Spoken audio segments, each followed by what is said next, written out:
من الشيطان الرجيم بسم الله الرحمن الرحيم ربي يسر ولا تعسر وتمم لنا بالخير وبك نستعين يا فتاح يا عليم يا ربنا يا ربنا يا ربنا زدنا علما وعملا بسم الله الرحمن الرحيم بسم الله الرحمن الرحیم۔ جہاں سے کل اللہ پاک کے حکم سے اللہ پاک نے منقطع کروایا تھا سلسلہ، وہیں سے اس کا اجرا کرتے ہیں۔ السلام علیکم ورحمۃ اللہ وبرکاتہ۔ اللہ تعالیٰ آپ سب کو اپنی شان کے مطابق جزائے خیر عطا فرمائے اور اللہ تبارک تعالیٰ قبول فرمائے۔ اللہ تبارک تعالیٰ کے نبی اکرم صلی اللہ علیہ وسلم نے فرمایا کہ یہ ذکر کے حلقے جنت کے باغ، یہ ذکر کے حلقے جو ہمارا حلقہ لگا ہوا ہے نا اس وقت، یہ جنت کے باغات ہیں۔ اللہ کے نبی اکرم صلی اللہ علیہ وسلم نے فرمایا جب ان ذکر کے حلقوں میں آ جاؤ تو جی بھر کے چرو، یعنی پھر یہ سنو اور اچھی طرح عمل کی نیت سے سنو اور عمل کی نیت سے سنو۔ بسم اللہ الرحمن الرحیم۔ اچھا جی، کل میں نے آپ کو ایک حدیث پاک سنائی تھی اور اس کے بعد الحمدللہ رب العالمین اب اللہ تعالیٰ کے حکم سے میں نے آپ کو بتایا تھا کہ ابو ہریرہ رضی اللہ عنہ نے آپ جناب صلی اللہ علیہ وسلم سے نقل کیا کہ میری امت کو رمضان شریف کے بارے میں 5 چیزیں مخصوص طور پہ دی گئی جو پہلی امتوں میں سے کسی کو نہیں ملی۔ یہ کہ ان کے منہ کی بدبو ان کے منہ کی بو اللہ کے نزدیک مشک سے زیادہ پسندیدہ ہے۔ یعنی جو ہماری بدبو منہ سے آتی ہے نا، جب ہمارے پیٹ پہ جو معدے سے آ رہی ہوتی ہے، وہ یہ نہیں کہ ہم اپنا پیسٹ وہ کرنا چھوڑ دیں، مسواک کرنا چھوڑ دیں، یہ ہے معدے کی جو ایک مخصوص ہوتی ہے روزے داروں کے منہ سے آتی ہے، اس کو قائل ہے۔ اور یہ کہ ان کے لیے دریا کی مچھلیاں تک دعا کرتی ہیں اور افطار کے وقت تک کرتی رہتی ہیں۔ اور تیسری چیز جو صرف نبی پاک صلی اللہ علیہ وسلم کی امت کو ملی، جنت ہر روز ان کے لیے آراستہ کی جاتی ہے۔ پھر حق تعالیٰ جل شانہ فرماتے ہیں قریب ہے کہ میرے نیک بندے دنیا کی مشقتیں اپنے اوپر سے پھینک کر میں اس جنت میں آ کر بس جائیں۔ اس میں سرکش شیاطین قید کر دیے جاتے ہیں کہ وہ رمضان میں ان برائیوں کی طرف نہیں پہنچ سکتے جن کی طرف غیر رمضان میں پہنچ سکتے ہیں۔ یعنی رمضان میں اللہ تعالیٰ شیطان کو توق دلوا کے دریابود کروا دیتا ہے تاکہ وہ امت محمد صلی اللہ علیہ وسلم کے روزے داروں کے روزے نہ خراب کر سکے۔ رمضان کی آخری رات میں روزے داروں کے لیے مغفرت کی جاتی ہے۔ صحابہ نے عرض کیا یہ شب مغفرت شب قدر ہے؟ فرمایا نہیں، بلکہ یہ مزدوری ملنے کی رات ہے، بلکہ دستور ہے کہ مزدور کو کام ختم کرنے کے وقت مزدوری دی جاتی ہے۔ یعنی آپ لوگوں نے جو نمازیں پڑھی، روزے رکھے، تراویح پڑھی، اعتکاف میں بیٹھے، اس دن ابھی کون بے وقوف ہوگا جو 3 دن محنت کرے اور جس دن اس کو سیلری تنخواہ ملنی ہو، انعام ملنا، اور وہ کیا کہتے ہیں بازاروں میں اور ڈیک لگا کر گانوں میں اور چوڑیاں چڑھوانے میں اور کون کھانے میں، اور اس وقت اس رات کو ہوٹلوں میں بازاروں میں جا کر برباد کر دے اور اللہ سے کچھ نہ لے۔ میں تو سمجھتی ہوں بہت بڑا بے وقوف ہے جو پورے 30 دن اور 30 راتیں محنت کرے، سحری کھانے کی محنت، روزوں نمازوں کی محنت، روزے کی محنت، اور اس کے بعد جب انعام مل رہا تو ایبسنٹ ہو جائے۔ روزے دار کے منہ سے خوشبو جو مشک سے بھی بہتر ہوگی وہ آئے گی۔ قیامت میں جب قبروں سے اٹھیں گے اور روزے دار، تو یہ علامت ہوگی کہ روزے دار کے منہ سے خوشبو جو مشک سے بھی بہتر ہوگی وہ آئے گی۔ تیسرا مطلب، اور ایک اور مطلب یہ کہ ان دونوں سے اچھا ہے کہ وہ یہ کہ دنیا ہی میں اللہ کے نزدیک اس بو کی قدر مشک کی خوشبو سے زیادہ پسندیدہ ہے۔ اللہ تعالیٰ کو روزے دار کے منہ کی بدبو مشک سے زیادہ پسندیدہ ہے، اور جس کو کسی سے محبت اور تعلق ہوتا ہے اس کی بدبو بھی فریفتہ کے لیے، یعنی اس کی بدبو بھی اس کو ناگوار نہیں ہوتی ہے۔ آپ کو بچہ گھر میں بچہ پیدا ہو، اب وہ کتنا بعض دفعہ مطلب پوٹی کرتا ہے، کیا کرتا ہے، آپ اسے دھلاتی ہیں لیکن ناگواری سے نہیں، پیار محبت سے۔ تو اللہ کو بھی اپنے بندوں سے بہت محبت ہے، ان کو روزے دار کے منہ کی بدبو مشک سے زیادہ بہترین لگتی ہے اللہ کو۔ اللہ ہم سے بہت محبت کرتے ہیں، اور بعض مشائخ کا قول ہے کہ اللہ نے جو ہے یہ اللہ نے فرمایا کہ روزہ میرے لیے ہے، روزے کا اجر میں خود دوں گا. ہر چیز کا اجر بیان کر دیا لیکن روزے کا اجر بیان نہیں کیا. اللہ نے اپنے پاس چھپا کے رکھا. اور ایک جگہ یہ بھی فرمایا کہ روزہ الصوم لی و انا اجزا بہ، روزہ یعنی یہ کہ اس کے بدلے، یعنی روزہ میرے لیے اور اس کا بدلہ کیا کہ میں خود اپنے آپ کو دے دیتا ہوں. یعنی اللہ تعالیٰ ہمارے ہو جائیں گے، اور محبوب کے ملنے سے زیادہ اللہ تعالیٰ کے اللہ ہمارے ہو جائیں، اس سے زیادہ ہمارے لیے کیا خوشی کی بات ہے. ایک حدیث میں ارشاد ہے کہ ساری عبادتوں کا دروازہ روزہ ہے، یعنی روزے کی وجہ سے قلب منور ہو جاتا ہے، جس کی وجہ سے ہر عبادت کی رغبت پیدا ہوتی ہے. مگر جب کہ روزہ بھی ہو مگر جب ہی کہ روزہ بھی ہو، اب صرف بھوکا رہنا مراد نہیں ہے. آپ نے روزے میں اپنی نظر کی حفاظت کرنی ہے، دماغ کی حفاظت کرنی ہے، دل کی حفاظت کرنی ہے. کسی کے لیے برا نہیں سوچنا. گندی گندی یہ جو پکچریں ہیں، گانے ہیں، ڈرامے ہیں، غیر مردوں سے ملنا ہے، سب چیزوں کا روزہ ہوتا ہے. روزہ صرف منہ کا روزہ نہیں ہوتا. جو لوگ ایمان لائے اور اچھے اعمال کے حق کیے، حق تعالیٰ جل شانہ ان کے لیے دنیا میں محبوبیت فرما دیں گے. حدیث پاک میں ارشاد ہے کہ جب حق تعالیٰ کسی بندے سے محبت فرماتے ہیں تو جبریل علیہ السلام سے ارشاد فرماتے ہیں مجھے فلاں شخص پسند ہے، تم بھی اس سے محبت کرو. اور وہ خود محبت کرنے لگتے ہیں اور آسمان پر آواز دیتے ہیں کہ فلاں بندہ اللہ کا بندہ ہے، تم سب ان سے محبت کرو. بس اس آسمان والے اس سے محبت کرتے ہیں اور پھر اس کے لیے زمین پر قبولیت رکھ دی جاتی ہے.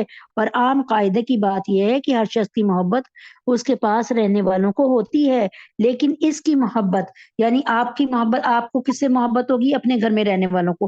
اور گھر میں رہنے والے آپ سے محبت کرتے ہوں گے. لیکن اگر آپ اللہ توبہ کر لیں اور اللہ تعالیٰ کی مان کے چلیں تو اللہ تعالیٰ آسمانوں پہ اعلان فرماتے ہیں یہ میرا بندہ ہے، اس سے محبت کرو. زمین پہ اعلان فرماتے ہیں یہ میرا بندہ ہے، اس سے محبت کرو. لیکن اس کی گھر والے جو محبت کرتے ہیں وہ عام محبت ہے، لیکن اس کی محبت اتنی عام ہوتی ہے کہ آس پاس رہنے والے ہی کو نہیں بلکہ دریا میں رہنے والے جانوروں کو بھی اس سے محبت ہو جاتی ہے اور وہ بھی دعا کرتے ہیں. تو سوچے ذرا کہ روزے دار کی محبت اللہ کس کے دل میں ڈال دیتے ہیں؟ اللہ تبارک تعالیٰ روزے دار کی محبت جو ہے سارے یعنی دریا میں رہنے والی مچھلیوں کے دل میں بھی ڈال دیتے ہیں، جو پورا دن جب سیری بند ہوتی ہے، سیری بند ہونے سے اب تک یعنی اس وقت تک یعنی جب ہم روزہ نہیں لیتے تب تک کے لیے الحمدللہ رب العالمین دریا کی مچھلیاں آپ کے لیے، آپ کے حق میں بہترین دعا کرتی رہتی ہیں اور دعائیں مغفرت کرتی رہتی ہیں. الحمدللہ رب العالمین. روزے کی کچھ مسائل. ٹھیک ہے. روزے کی حالت میں تھوک نگلنے سے روزہ فاسد نہیں ہوتا، البتہ منہ میں تھوک جمع کر کے اس کو نگل لینے سے روزہ فاسد ہو جاتا ہے. اس بات کو یاد رکھیے گا. عوام اس سے لا علم ہے اور ہونے کی وجہ سے ہر وقت تھوکتی رہتی ہے. ٹھیک ہے، یہ ضروری نہیں ہے. اچھا، یہ میں نے آپ کو بتایا تھا کہ بلا عذر زبان سے کچھ چکھنا مکروہ ہے اگر کسی عذر سے چکھے. مثلا کسی عورت کا خاوند بد مزاج ہے، اگر سالن میں نمک کا کم پیش ہو گیا تو بگڑ جائے گا، تو زبان سے چکھنے میں کراہت نہیں، تھوک دے. گوند چبانا اور کوئی چیز منہ میں رکھ کر چبانا روزے دار کے لیے مکروہ ہے. کوئلے، منجن اور ٹوتھ پیسٹ سے دانت صاف کرنا یا عورت کا مسی یا دنداسا لگانا مکروہ ہے. اگر ان کا کوئی جز، کوئی حصہ اگر حلق سے نیچے اتر گیا تو روزہ ٹوٹ جائے گا، فاسد ہو جائے گا. انجیکشن لگانے سے روزہ فاسد نہیں ہوتا، چاہے گوشت میں لگایا جائے یا نس میں لگایا جائے، البتہ روزے کی حالت میں روزے کے اثرات میں تخفیف کے لیے. لیکن یہ نہیں کرنا کہ ہائے اللہ بڑا روزہ رکھ رہا ہے طاقت کا انجیکشن لگوا لوں، یہ نہیں. ہاں کوئی بیماری ہو جس کے لیے ضروری ہے کہ بعض لوگ انسولین مطلب کوئی، میں اس کا انسولین کا تو پوچھ لوں گی. انجیکشن جو ہے نا، انجیکشن وہ لگانا مکروہ، یعنی وہ کیا ہے، طاقت کا انجیکشن لگانا مکروہ ہے، مگر روزہ پھر بھی فاسد نہیں ہوتا، یعنی روزے کو کچھ نہیں ہوتا، لیکن روزہ مکروہ ہو جائے گا. روزے دار کا روزے کی حالت میں خون دینے سے روزے پر کوئی فرق نہیں پڑتا، البتہ اگر کمزوری اور ضعف کا خدشہ ہو تو مکروہ ہے. وضو کی ضرورت کے بغیر ٹھنڈک حاصل کرنے کے لیے کلی کرنا، ناک میں پانی چڑھانا، غسل کرنا، گیلا کپڑا بدن پہ لپیٹنا، یہ سب کچھ بلا کراہت جائز ہے، جبکہ مقصد صرف ٹھنڈک حاصل کرنا، بے صبری، پریشانی اور گھبراہٹ ظاہر کرنے کے لیے یہ کام مکروہ ہے. عورت کا یعنی اب جیسے میں شو کروں کہ ہائے بڑا روزہ لگ رہا ہے، بار بار اپنے ہونٹوں پہ پانی لا کے پھیروں یا کچھ کروں، ایسے نہیں.